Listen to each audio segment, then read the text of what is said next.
Привет, друзья! Сегодня у нас на обзоре последний из Магикян, последний из зенитов, которые можно по-настоящему назвать зенитами. Это модели АМ и АМ2. Конечно, были еще чуть более поздние такие модели, как КМ, но там уже применялся японский затвор и всякие такие упрощенные технологии, поэтому настоящим зенитом это уже назвать сложно. Вот последний из настоящих зенитов это именно эти модели. В конце 70-х, начале 80-х, когда японцы стремительно рванули вверх по своим технологическим разработкам в плане фотоаппаратов, в плане, прежде всего, автоматизации всего и вся, советская промышленность тоже попыталась сделать шаг в эту сторону. Для начала были выпущены такие модели, как Зенит-19 и Зенит-18. Зенит-19 у нас был, можно сказать, полуавтомат, который управлялся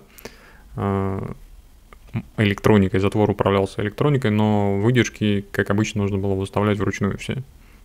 Зенит-18 это был первый зенит, который мог работать с приоритетом диафрагмы и автоматически выставлять выдержку. Также еще была модель, которая вышла в начале 80-х, в 84 году, если не ошибаюсь, Зенит-автомат.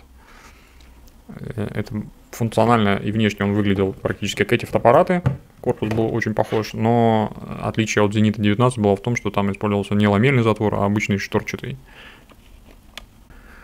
Так вот, в дальнейшем, когда эти модели, так сказать, подошли к своему логическому завершению, Зенит АМ появился, который впитал в себя все лучшее из предыдущих моделей. Здесь использовался ламельный затвор от Зенит-19 второго поколения, который уже был более надежный и не ломался так часто, как первый. А корпус был позаимствован, и все остальное, основные вещи были позаимствованы Зенита-автомат. Вот. И получился такой довольно-таки, на мой взгляд, удачный гибрид. По крайней мере, этот Зенит я сам им снимал, и он, на мой взгляд, и если не считать вот такого пленочного вайба, который есть у Зенит-19, то в плане функциональном он все-таки его превосходит и значительно. И как ни крути, вот эти зениты, Зенит АМ, АМ2, на мой взгляд, являются самыми лучшими зенитами, которые произвела промышленность Советского Союза. Хотя конкретно эти зениты, они уже выпускались в 90-е годы, в российское время, это уже не был Советский Союз, но разработки все эти были сделаны еще в советское время. Давайте начнем, наверное, с Зенита АМ. Осмотрим его со всех сторон. Здесь у нас используется байонет К. То есть мы можем спокойно ставить сюда объективы, которые от ранних пентаксов сюда без всяких переделок и проблем подходят. Также здесь изначально все эти аппараты уже шли с объективами, в основном поставлялись Helios 44К4. То есть они имеют точно такой же байонет К. И они спокойно подходят и на пентаксе. И, соответственно, объективы Pentax тоже спокойно подходят сюда на эти фотоаппараты. Соответственно, с этими объективами можно снимать на открытой диафрагме. Это позволяет делать фотоаппарат.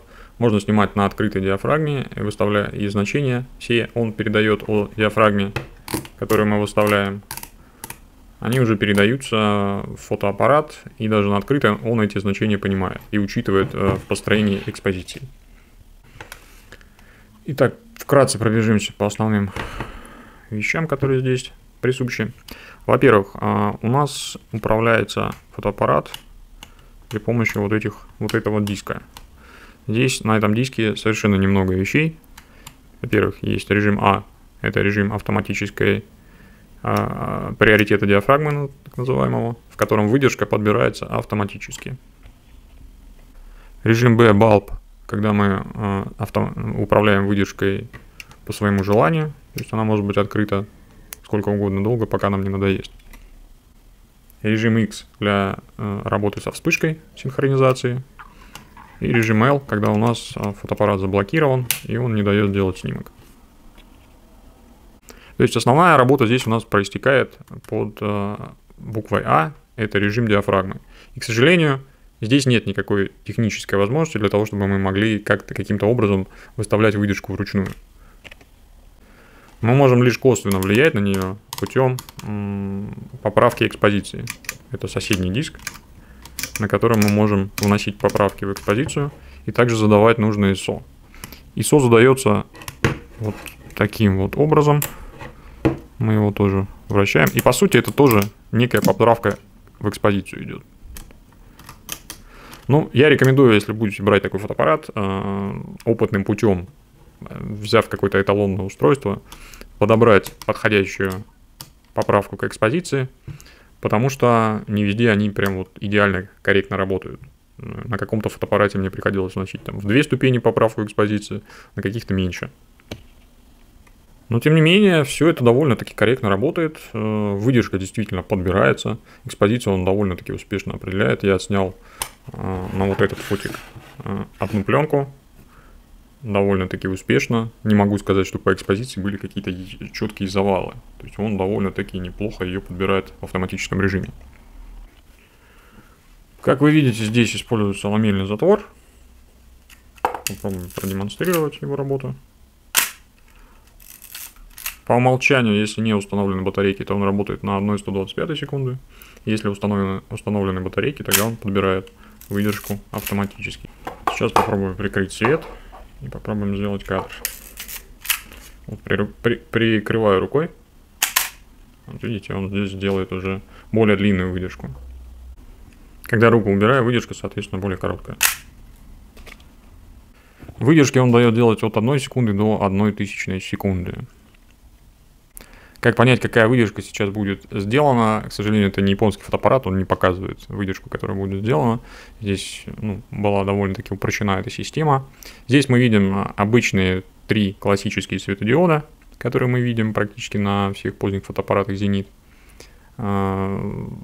Есть верхний светодиод, который загорается в том случае, когда фотоаппарат считает, что сейчас будет превышена максимальная возможно, точнее минимально возможная выдержка 0,01 секунды.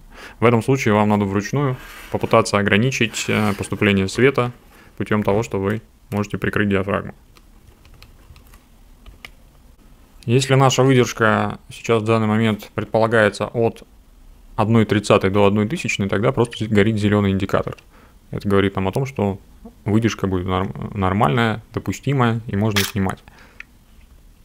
Если зеленый индикатор начинает мигать, в этом случае аппарат сигнализирует нам о том, что выдержка будет от 1 секунды до 1,30. В этом случае он предупреждает о том, что кадр может быть смазан, поэтому примите меры для этого. Установите фотоаппарат на штатив или крепче держите руки, или будьте готовы к тому, что кадр может смазаться.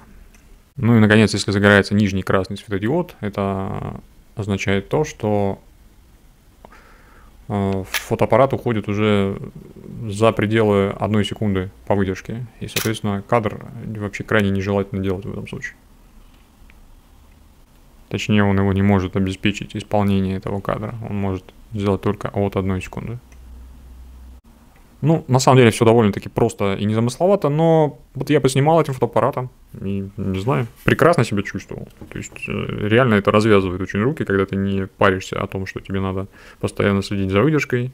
Выставил в автомат, если условия освещения, такие не сильно зашкаливающие, что-нибудь типа солнечного дня, а пасмурная погода или помещения какие-то, ты просто снимаешь и не паришься. Если какой-то солнечный день яркий, тебе просто надо будет в какой-то степени прикрыть диафрагму. И тоже особо париться не о чем. Здесь я использовал вот такой объектив. Это зум-объектив Pentax 2.8 с постоянной светосилой 2.8. Он довольно-таки прикольный.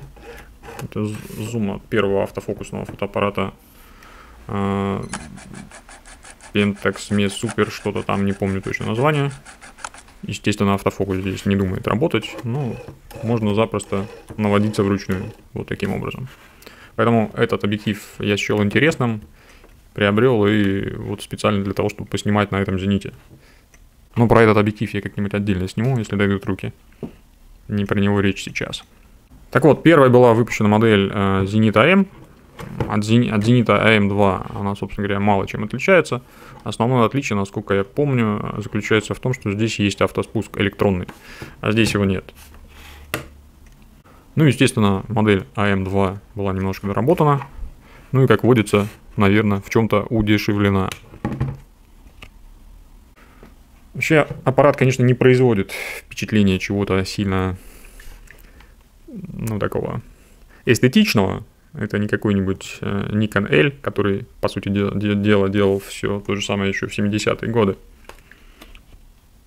Здесь во многом используются пластиковые элементы, которые быстро царапаются. Все вот эти ручки пластиковые, они тоже довольно дешевое исполнение имеют. К сожалению, это не выглядит так премиально, скажем так. Выглядит все довольно-таки уныло. Именно поэтому я немножко один из этих фотоаппаратов, которым снимал сам, решил слегка кастомизировать. Ободрал местную обклейку и обклеил красной кожей. Не знаю, кому как, но мне снимать с ним было в те моменты веселее. Как я сказал, фотоаппарат работает исключительно от батареек. Выдержки можно здесь задавать только электронным путем.